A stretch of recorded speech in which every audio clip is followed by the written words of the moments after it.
Hey everybody, welcome to another edition of StrapChat.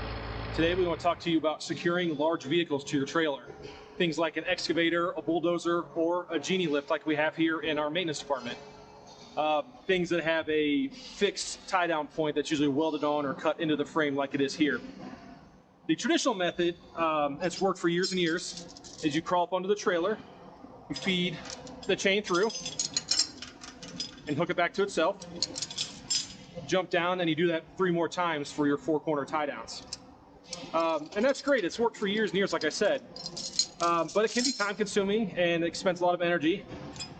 So if you want to make that faster or more reliable, we offer a couple of J-Hook Chain Assemblies. This is the 8-inch version. We also offer a 15-inch version. But what lets the operator do is hook in from the ground. No crawling up in the trailer, no wasting that time and energy. You hook all 4 sides in, tie down, and you're ready to go. And that time savings compounds if you have multiple vehicles. You have 8, 12, sometimes 12 tie downs on one vehicle. So keep that in mind the next time you're purchasing tie downs for your large equipment. And we'll catch you on the next edition of StrapChat.